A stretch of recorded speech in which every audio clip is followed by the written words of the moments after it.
എൻ്റെ പൊന്നടവി. കുറുവ സംഘം കേരളത്തിൽ തമിഴ്നാട്ടിൽ നിന്നും വന്ന ഒരു പറ്റം മോഷ്ടാക്കളാണെന്നാണ് പോലീസിൻ്റെ നിഗമനം.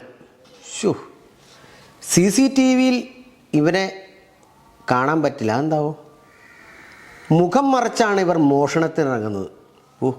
വീട്ടിൽ CCTV മേടിച്ച് വെക്കാതിരുന്നത് ഭാഗ്യമായിപ്പോൾ, അല്ല എൻ്റെ കാശ് പോയരെ. വീട്ടിൽ അർദ്ധരാത്രിയിൽ പൈപ്പ് തുറന്നിടും.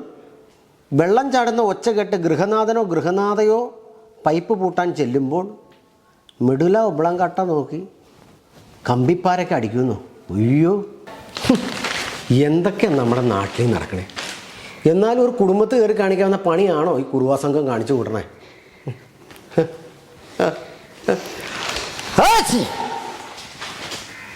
ഒറ്റ തുമ്മിന് പത്രം തെറിച്ചു പോയോ? ഇനി കുറുവാ സംഘം വല്ല ആണോ? ഇതെന്താ ഇത്? വെള്ളം അടിക്കാത്തോണ്ട് കൈ വറക്കുന്നതാണോ? ഇതെന്താ ഇത്? എനിക്കിപ്പോ പിടുത്തം കിട്ടി. ഭരതനാട്യത്തിലെ ഒരു മുദ്രയല്ലേ ഇത്? വേറെ ഒന്നും കാണുന്നില്ല. നമ്മുടെ കല്യാണ മോതിരം. ഞാൻ പല പ്രാവശ്യം പണയം വെക്കാൻ ചോദിച്ചിട്ട് കൊച്ചി കേളി നീ ഇത് തന്നില്ല. മനുഷ്യന് കണ്ണു പിടിക്കത്തില്ല. എന്റെ കയ്യിലുള്ള ഈ മുടി ഇതാരുടെയാന്ന്? ശരിയാണത്, മുടിയാണത്. നിന്റെ കയ്യിലേക്കണ മുടി നിന്റെ, അല്ലാതെ പിന്നെ വേറെ ആരെയാ? മനുഷ്യ, എനിക്ക് ആകെയുള്ള മുടി ഇതാ. ഇത്രയേ നീളമുള്ള മുടി ഇത് ആരുടെയാന്നാ ചോദിക്കുന്നത്? നിനക്ക് മുടിക്ക് നീളമില്ലാന്ന് പറഞ്ഞ് എൻ്റെ അടുത്തുനിന്ന് പരാതി പറയാം. ഞാൻ കണ്ടംകുളത്തി വൈദ്യനല്ല. മനുഷ്യ, നിങ്ങളുടെ പണ്ടം ഞാൻ കലക്കും. ഇത്ര നീളമുള്ള മുടി നമ്മുടെ പരിചയത്തിൽ ആർക്കും ഇല്ല. എടി, ഞാനും അത് ആലോചിക്കണേ. ഇനി ആ കള്ളിയാങ്കാട്ട് നീലി എങ്ങാനും ഇന്നലെ രാത്രി എൻ്റെ കൂടെ കിടന്നു. കൊള്ളത്രൊന്നും എൻ്റെ അടുത്ത് നടക്കത്തില്ല. എൻ്റെ താടക്കെട്ട് തട്ടിട്ട് നാക്കങ്ങാനും മുറിഞ്ഞോണ്ടല്ലോ. എനിക്ക് എരിവുള്ള മീൻകറി കൂട്ടാളെ ഞാൻ പറഞ്ഞേക്കാം. ഉടായിപ്പൊന്നും നടക്കത്തില്ല. സത്യം പറ, ഈ മുടി ആരുടെയാ? പറയടോ. എടോന്നോ? പിന്നെ മീശ വെച്ച് നടക്കുന്ന നിങ്ങളെ എടീന്ന് വിളിക്കണോ? നീ വേണമെങ്കിൽ എന്നെ എടിയെന്ന് വിളിച്ചോ. എന്നാലും സ്വന്തം ഭർത്താവായി എന്നെ നീ എടോന്ന് വിളിക്കുമ്പം എൻ്റെ ചങ്ക് തകർന്നു പോലെ എനിക്ക് തോന്നുന്നു. ചങ്ക് തകർന്നു പോകുമല്ല, നിങ്ങളുടെ ചങ്ക് ഞാൻ തകർക്കുന്നത് കണ്ടോ നിങ്ങൾ? അതെങ്ങനെയാണ് ഈ ചങ്ക് തകർക്കണേ? നിങ്ങളെ പോലെ ഒരു ചതിയന്റെ കൂടെയുള്ള ജീവിതം ഞാൻ മടിയായി. ഞാൻ പോവാ. ഇതേ ഞാൻ കുറേ കേട്ടതാ. നീ ഒരു കാര്യം ചെയ്തേ, ഊണിന് സമയമായി. നീ ഞാൻ നെയ്ച്ചാള മേടിച്ചു വെച്ചിട്ടുണ്ടല്ലോ, അത് പകുതി എടുത്ത് വറുത്തിട്ട് പകുതി അങ്ങ് കറി വയ്ക്കും.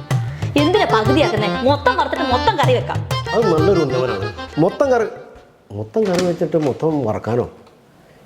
ചിക്കൻ റോസ്റ്റ് ഉണ്ടാക്കണായിരിക്കും, വറുത്തിട്ട് കറി വെക്കാനായിരിക്കും. അത് നല്ലൊരു ഐഡിയ.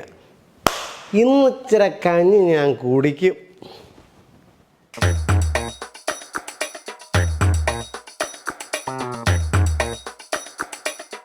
ഇതെന്താ ഇൻസ്റ്റാൾമെന്റ് തുണിക്കച്ചവടക്കാരുടെ കൂട്ട്? നീ അങ്ങോട്ടാ?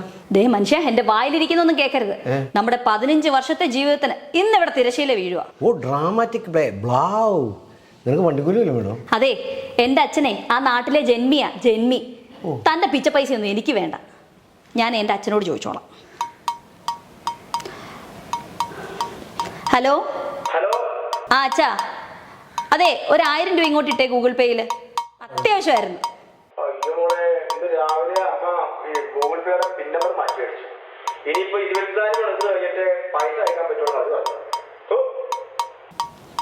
അതെ, എന്താ ജന്മിയുടെ മോളെ? 1000 രൂപ ഇങ്ങോട്ട് തന്നേ. ഞാൻ 24 മണിക്കൂർ കഴിയുമ്പോൾ അങ്ങ് തിരിച്ചു തരാം. അയ്യോ, ഞങ്ങൾ പാവപ്പെട്ടവരല്ലേ. ഞങ്ങളുടെ കാശൊക്കെ ജന്മിയുടെ മോളൊക്കെ കൊണ്ടാലേ ഈ അയിത്തം വരും.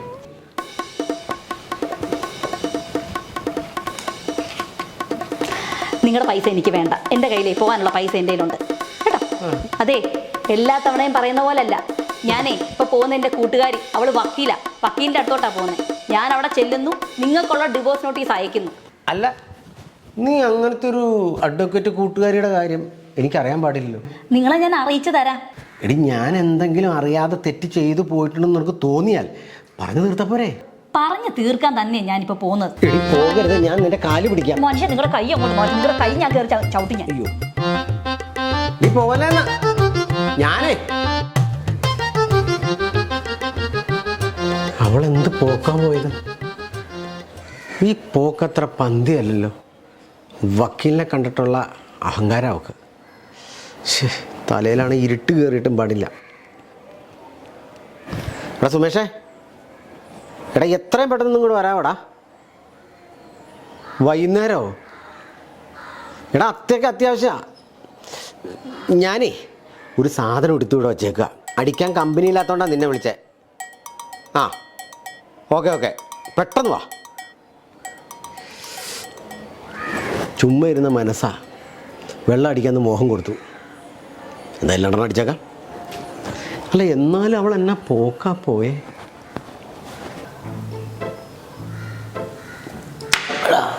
ഇന്ന് ഭയങ്കര തിരക്കുള്ള ദിവസം. പ്രൈവറ്റ് ബസ്സിൻ്റെ ഫ്രണ്ടിലല്ലേ? എടാ നീ വിളിച്ച് ഞങ്ങൾ വന്ന് 2 അടിച്ച്. പക്ഷെ നീ ഒരു പ്രധാനപ്പെട്ട കാര്യം പറയാന്നുകൊണ്ട് ഇതുവരെ പറഞ്ഞിട്ടില്ല. എടാ നീ ആവശ്യമില്ലാത്ത ബാവൂടാണ്, നീ കാര്യം പറയേ. എടാ കാര്യം പറയടാ. ഭാര്യ വണങ്ങിപ്പോയി. ആര്? എൻ്റെ ഭാര്യ വണങ്ങിപ്പോയി. സൂചിയോ? എന്താണ് കാര്യം? എന്താണ് എന്താ കാര്യം എന്ന് വെച്ചാൽ ആ കാര്യം അറിഞ്ഞാൽ നിങ്ങൾ അവളെ ഓടിച്ചിട്ട് തല്ലും. കാര്യം പറയടാ. നേരം വെളുത്ത് ഞാൻ ഇവിടെ ഇരുന്ന് പത്രം വായിച്ചോണ്ടിരിക്കുകയായിരുന്നു. അപ്പൊ അവളിങ്ങ് വന്നിട്ട്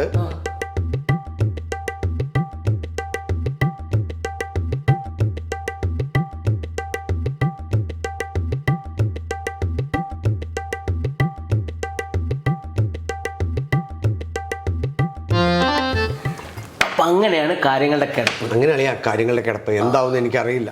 ഡിവോഴ്സ് കൊടുക്കുന്ന ഉറപ്പാണോ? ആണ്. അവള് രണ്ടും കൽപ്പിച്ച അവളുടെ വാക്കിൽ നിന്ന് എനിക്കിത് കിട്ടി. വേറെ അല്ലളിയാ, അവക്കൊരു അഡ്വക്കേറ്റ് കൂട്ടുകാരിയുണ്ട്. അവളുടെ അടുത്തൊക്കെ അവൾ ഇപ്പൊ പോയേക്കണം. അഡ്വക്കേറ്റിന്റെ അടുത്തൊക്കെ പോയിക്കണെങ്കിൽ ഡിവോഴ്സിന്റെ കാര്യം ഏകദേശം റെഡിയാണ്. എങ്കിൽ നമുക്ക് അവക്കിട്ടൊരു പണി കൊടുക്കണ്ടേ? അവളോ? എത്ര പ്രാവശ്യം നിനക്ക് ചോറും കറിയും പരിപ്പ് കറിയൊക്കെ ഒഴിച്ച് തന്നിട്ടുണ്ട് അവള്. എടാ നീ ആ സീസ് വർത്താനം പറയരുത്. ഇപ്പൊ നിന്റെ ഭാര്യയാണോ? ഇപ്പൊ എന്റെ ഭാര്യയല്ല. ഇപ്പൊ ആരാണ് അവള്? നമ്മുടെ ശത്രു. ശത്രുവിന് നമുക്ക് പണി കൊടുക്കണം. ശത്രുവിന് പണി കൊടുക്കണം. അതാണ് ഞാൻ പറഞ്ഞു വന്നത്. അപ്പൊ നമുക്ക് അവക്കിട്ടൊരു പണി കൊടുക്കണം. എന്ത് വില കൊടുത്തും ശത്രുവിന് പണി കൊടുക്കണം. ശത്രു അളിയാ, എന്നാളിയാ ഈ ഡിവോഴ്സ് നോട്ടീസ് വീട്ടിൽ വരുമ്പോ അത് ഒപ്പിട്ട് മേടിക്കേണ്ടത് അളിയന്റെ ഭാര്യയാണെങ്കിലോ? എങ്ങനെ മനസ്സിലായില്ലേ? ഇല്ല. നമ്മൾ നാളെ തന്നെ പെണ്ണ് കാണാൻ പോകുന്നു. അതിന്റെ തൊട്ടടുത്ത ദിവസം തന്നെ കല്യാണം. അങ്ങനെയാണെങ്കിൽ ആ ഡിവോഴ്സ് നോട്ടീസ് വീട്ടിൽ വരുമ്പോ അത് അളിയന്റെ ഭാര്യക്ക് ഒപ്പിട്ട് മേടിക്കാൻ പറ്റില്ലേ? അതൊന്നും ശരിയാവില്ല. ശരിയാവും. നിന്റെ ഭാര്യയുടെ മുമ്പിൽ നിനക്ക് ജയിച്ച് കാണിക്കണ്ടേ? അവക്കടെ മുമ്പില് എനിക്ക് ജയിക്കണം. അതാ ഞാൻ പറഞ്ഞു വന്നത്. പക്ഷെ പെണ്ണെവിടെ? പെണ്ണുണ്ട്. എവിടെ? എന്റെ പെങ്ങൾ. അല്ല, പെങ്ങളുടെ വീടിന്റെ അടുത്ത് ഭർത്താവ് മരിച്ച് ഡിവോഴ്സ് ആയിട്ട് നിൽക്കുന്ന ഒരു പെണ്ണുണ്ട്. ഭർത്താവ് മരിച്ച് ഡിവോഴ്സ് ആയിട്ട് നിൽക്കണോ? ഭർത്താവ് മരിക്കുമ്പോൾ സ്വാഭാവികമായിട്ടും വീട്ടുകാർ വേറെ കല്യാണം കഴിക്കും. അത് ഡിവോഴ്സ് ചെയ്ത് വീട്ടിൽ വന്ന് നിൽക്കുന്ന ഒരു പെണ്ണുണ്ട്.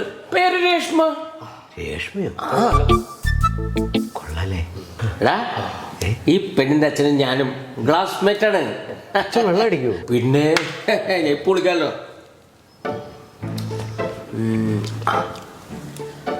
ഹലോ ശശിയേട്ടാ, സുമേഷാണ്. ശശിയേട്ടാ, ശശിയേട്ടന്റെ മോക്കൊരു പയ്യൻ വേണമെന്ന് പറഞ്ഞല്ലോ. അന്ന് എന്നോട് പറഞ്ഞിരുന്നില്ലേ?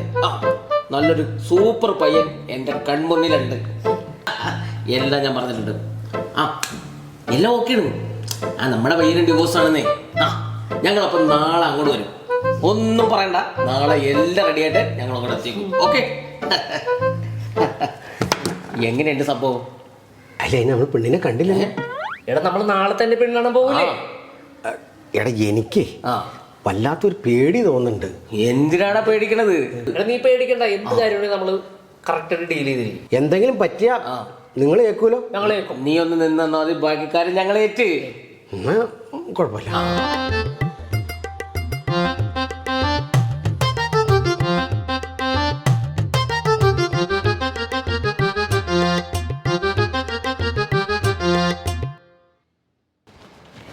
നീ ഇവിടെ ഇരിക്കുവായിരുന്നു. ഞാൻ എവിടെയൊക്കെ അന്വേഷിച്ചു. കെട്ടിനോട് വഴക്കിട്ടതിൻ്റെ പ്രയാസം ഇതുവരെ തീർന്നില്ലേ? എടി, അത് അപ്പോഴത്തെ ദേഷ്യത്തിന് ഞാൻ എന്തൊക്കെയോ പറഞ്ഞു പോയി. പുള്ളി ഒന്ന് പേടിപ്പിക്കണം, അത്രേ ഞാൻ കരുതിയുള്ളൂ. പക്ഷെ അത് ഇച്ചിരി കൂടിപ്പോയോന്നാ സംശയം. സംശയിക്കണ്ട, കുറച്ച് കൂടി പോയിട്ടുണ്ട്. എന്താ വെച്ചാ? ആണോ? എടി, ആരുടെ കാര്യമായി പറയുന്നത്? അയ്യോ, നീ ഒരു കാര്യം പറയാൻ മറന്നുപോയി. ഇന്ന് തന്നെ ഒരാൾ പെണ്ണ് കാണാൻ വരുന്നുണ്ട്. അതെന്തായാലും നന്നായി. ദാമ്പത്യ ജീവിതത്തിൽ ക്ഷമിച്ച് കളയാൻ പറ്റുന്ന പ്രശ്നങ്ങളേ ഉള്ളൂ. പക്ഷെ അത് പറഞ്ഞു തീർക്കാതെ നമ്മൾ വലിച്ചു നീട്ടി അവസാനം ഡിവോഴ്സിലെത്തും. നഷ്ടപ്പെടാൻ നമുക്ക് മാത്രമേ ഉള്ളൂ. അതനുഭവിച്ചറിഞ്ഞ ഒരാളാണ് ഞാൻ. ഓക്കെ, അതുകൊണ്ട് ഇന്ന് തന്നെ മോള് വീട്ടിലേക്ക് പോയിക്കോളണം. തീർച്ചയായിട്ടും ഞാനും ഇപ്പം അത് തന്നെ ആലോചിക്കുന്നു.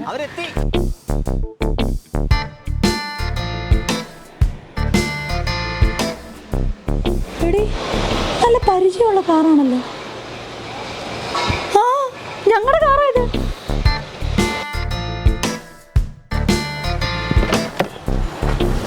നമസ്കാരം. ചേട്ടൻ ഇറങ്ങുന്നു. ഇതാണ് നമ്മുടെ ചെറുക്കൻ സുനീൽ ഫാസ്റ്റ്. കല്യാണ ചെറുക്കനോ? കട്ടൻ ചായയുടെ ഒരു പാട്ടൊക്കെ എടീ, പണി പാളിയെന്നാ തോന്നുന്നേ. ഇത് നമ്മുടെ ബിനു, നമ്മുടെ സുഹൃത്താണ്. അതെക്കോ നിന്നെ പെണ്ണ് കാണാൻ വന്നേക്കുന്ന എന്റെ ചേട്ടനാ. ആണോ? ശോ, എടി ഇനി നമ്മൾ എന്ത് ചെയ്യുന്നേ? നീ സമാധാനപ്പെട്, എല്ലാത്തിനും വഴിയുണ്ട്. ശശിയേട്ടാ, ഈ കല്യാണം വീട് പണി എന്നൊക്കെ പറയണത് അതിനൊക്കെ ഒരു സമയമുണ്ട്. ശശിയേട്ടന്റെ മോളുടെ കാര്യം ഇപ്പോഴാണ് നടക്കാൻ പോകുന്നത്. വിളിക്ക്. മോളെ ചായ.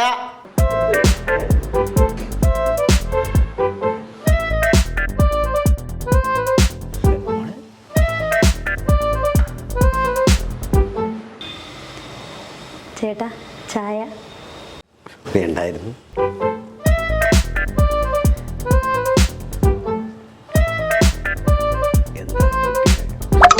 കുടിക്ക്.